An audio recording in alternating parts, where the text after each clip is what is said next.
Hello guys, welcome back to this channel. Guys, इस video में हम लोग बात करने जा रहे हैं जयप्रकाश एसोसिएट्स लिमिटेड के बारे में। लेकिन शुरू करने उससे पहले आपसे रिक्वेस्ट करना चाहूँगा, अगर आप इस चैनल को फर्स्ट टाइम देख रहे हैं फाइनेंस मार्केट को, तो प्लीज़ सब्सक्राइब कर लीजिए और बेल आइकन को हिट कर लीजिए ताकि आपको हर वीडियोज़ की नोटिफिकेशन मिलती रहें और आप सबसे पहले देख पाएंगे। तो गाइस, जयप्रकाश एसोसिएट्स लिमिटेड में मुझे लगता है कि ये 9 रुपये के टारगेट को बहुत जल्दी ही आपको हिट करता हुआ दिखाई दे सकता है। इनफैक्ट ये बहुत जल्दी हो सकता है, क्योंकि मैं इसलिए बोल रहा हूँ क्योंकि एक अपडेट है जो आपको बताऊंगा, जिसके चलते मुझे लगता है कि इसके अंदर 9 रुपये ही नहीं बल्कि 9 रुपये के ऊपर ही जाएगा। 9 रुपये का तो मैंने मिनिमम टारगेट रखा हुआ है, 9 रुपये को हिट करेगा और ये उसके ऊपर जाता हुआ आपको दिखेगा। अगर इस कंपनी का 52 वीक लो देखें तो 1.35 का है और 9.70 इसका 52 वीक हाई है।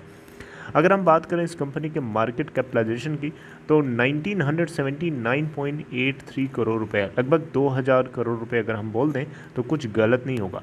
अगर हम बात करें जयप्रकाश एसोसिएट्स लिमिटेड के लास्ट ट्रेडिंग सेशन के एक्टिविटी के बारे में, तो देखिएगा 8.15 की ओपन प्राइस के बाद 7.60 का लो बनाता है और 8.75 का हाई भी बनाता है।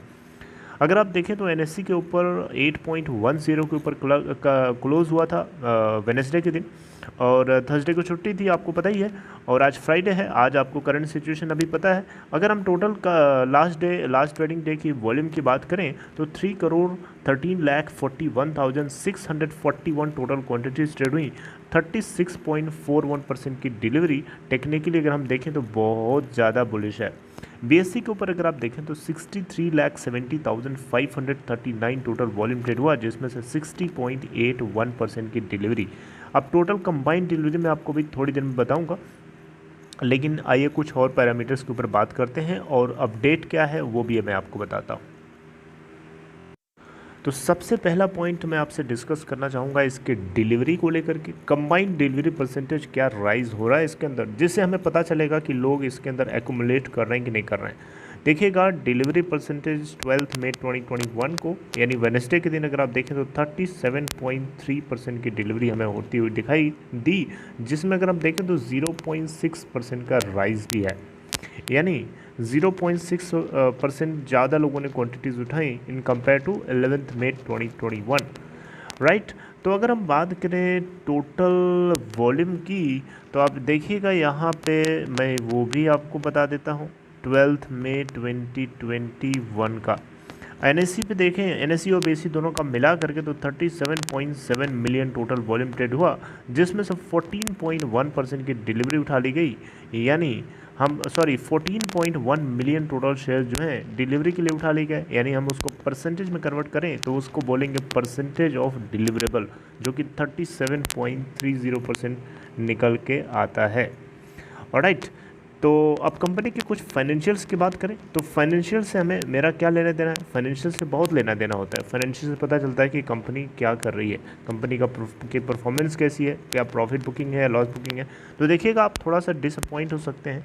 कंपनी के दिसंबर क्वार्टर, सितंबर क्वार्टर और जून क्वार्टर, तीनों क्वार्टर्स में यानी क्वार्टर 1, क्वार्टर 2, क्वार्टर 3, तीनों में लगातार कंपनी ने लॉस बुक किया है। हालांकि तीनों क्वार्टर में सबसे कम लॉस जो इनको मिला है क्वार्टर 3 के अंदर मिला है। क्वार्टर 4 की अपडेट नहीं है, क्वार्टर 4 के रिजल्ट बहुत जल्द ही अनाउंस किए जाएंगे और जैसी भी परफॉर्मेंस होती है वो मैं आपको बताऊंगा। लेकिन अगर आप देखें तो 298 करोड़ का नेट लॉस बुक किया है इन्होंने दिसंबर क्वार्टर में। वहीं हम टोटल रिवेन्यू देखें तो 1450 करोड़ का इन्होंने टोटल बुक किया है। और इसके अलावा एक और इम्पोर्टेंट चीज़ जो है आपसे शेयर करना चाहूँगा, जिसको जानना बहुत ज़रूरी है। देखिए, शेयर होल्डिंग पैटर्न के बारे में बात ना करें, ये कैसे हो सकता है, ये कैसे पता चलेगा हमें कि कंपनी के पास, प्रमोटर के पास कितना है, पब्लिक शेयर होल्डिंग क्या है, राइट। तो देखिएगा, यहाँ पे प्रमोटर्स के पास 38.5% की होल्डिंग अभी भी है, जिसमें से 20.14% इन्होंने गिरवी करा लिया है। FIIs यहाँ पे 1% के साथ बने हैं। ये डेटा जो मैं शेयर कर रहा हूँ ये मार्च 2021 यानी क्वार्टर 4 का है। क्वार्टर 4 के रिजल्ट नहीं आए, लेकिन ये शेयर होल्डिंग पैटर्न जो है रिलीज़ हो जाता है, पहले पता चल जाता है। पब्लिक शेयर होल्डिंग यहाँ पे 58% हो गई है। DIIs यहाँ पे 2.6% की हिस्सेदारी के साथ बने हैं। और अगर आप देखें तो FIIs ने 1.2% से 1% की गिरावट, मतलब इन्होंने शेयर होल्डिंग अपनी कम करी है। वहीं DIIs ने अपनी शेयर होल्डिंग 0.1% से गिराई है। पब्लिक शेयर होल्डिंग यहाँ पे कुछ बढ़ी है। ऑलराइट, अगर हम बात करें इस कंपनी के अंदर कुछ FIIs FPIs की, तो यहाँ इनके नंबर्स जरूर बढ़ रहे हैं, यानी FPIs और FIIs के नंबर्स बढ़ रहे हैं, यानी इन्वेस्ट करने वाले लोग बढ़ रहे हैं। पहले 92 थे उससे दिसंबर क्वार्टर में, लेकिन मार्च क्वार्टर में यही लोग बढ़ करके 96 हो जाते हैं। ये एक अपडेट थी जो आपको पता होना चाहिए। अब एक अपडेट है जो आप लोगों को लास्ट में बताना चाहूँगा। देखिए, कंपनी जो है JP एसोसिएट्स, आपको पता है JP ग्रुप की पेरेंट फर्म है, यानी फ्लैगशिप कंपनी है।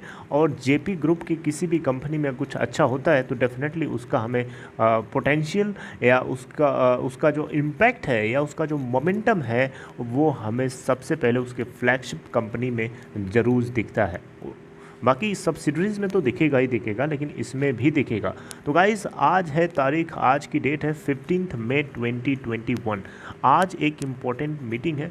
NBCC और सुरक्षा रियलिटी ग्रुप, इन दोनों की जो मीटिंग है कमेटी ऑफ क्रेडिटर्स के साथ 15 मई 2021 आज के दिन। और इस मीटिंग में फाइनल फैसला जो है देखा जाएगा और इसी के ऊपर डिस्कशन होगा कि जो NBCC और सुरक्षा रियलिटी की तरफ से रिवाइज्ड बिड प्रोड्यूस करी गई हैं उन सभी को लेकर के जो होम बायर्स हैं और जो बैंक्स हैं यानी फाइनेंशियल क्रेडिटर्स हैं, इनकी क्या राय है। Committee of creditors basically banks का बैंक्स जितने लेंडर्स हैं उन सभी की एक कमेटी होती है जिसमें अलग अलग बैंक्स के रिप्रेजेंटेटिव होते हैं। इन सभी से इसके ऊपर डिस्कशन किया जाएगा। अगर फाइनल डिसीजन आ जाता है कि सब कुछ ठीक है, एवरीथिंग इज़ ओके, ऑलराइट, तो इस केस में आप मान के चलिए कि JP इंफ्रा के लिए तो बहुत अच्छी खबर होगी। और साथ साथ में JP इंफ्रा के अलावा जो उसकी पेरेंट फर्म है जिसका नाम JP एसोसिएट्स है, इसके अंदर भी हमें वो खुशी देखने को मिलेगी। और ये होपफुली ऐसा होने वाला है कि यहाँ पे सब कुछ अच्छा हो सकता है, क्योंकि होम बायर्स काफ़ी खुश लग रहे थे।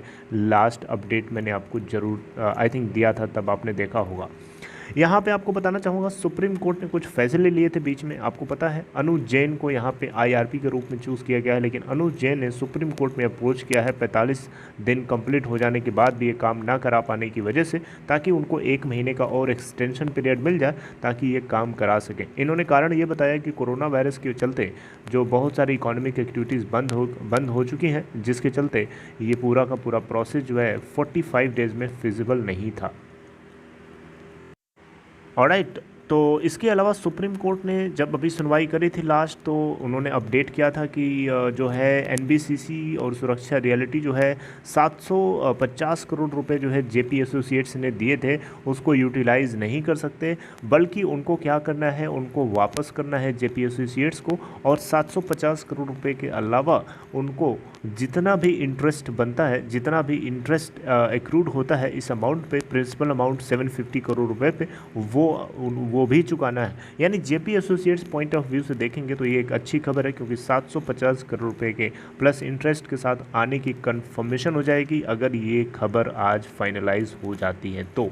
ऑलराइट, अगर कुछ ऐसा होता है कि ये पोस्टपोन होती है या कुछ चीज़ें कुछ अधूरी रह जाती हैं, जिसको हो सकता है आने वाले 1-2 दिन, 4 दिन, 5 दिन, 6 दिन ये पोस्टपोन कर दें या फिर नेक्स्ट मीटिंग करें। अब ये तो आज शाम तक पता चलेगा या फिर कल पता चलेगा। जो कुछ होगा मैं आपको डेफिनेटली अपडेट करूँगा। बस आप कनेक्टेड रहिएगा, चैनल से जुड़े रहिए। अगर आप नए हैं तो मेक श्योर कि सब्सक्राइब कर लीजिए और बेल आइकन को जरूर से हिट करिएगा ताकि आपको नोटिफिकेशन मिस नहीं होगी। और लास्ट में आपसे एक रिक्वेस्ट करना चाहूँगा, अगर आपको डीमेट अकाउंट ओपन कराना है, अगर आप नए हैं स्टॉक मार्केट के लिए, उस केस में आप डिस्क्रिप्शन बॉक्स चेक कर सकते हैं, आपको एक लिंक मिलेगा अपस्टॉक में अकाउंट ओपन कराने के लिए। See you guys next time updating something new in next video. Till then, take care.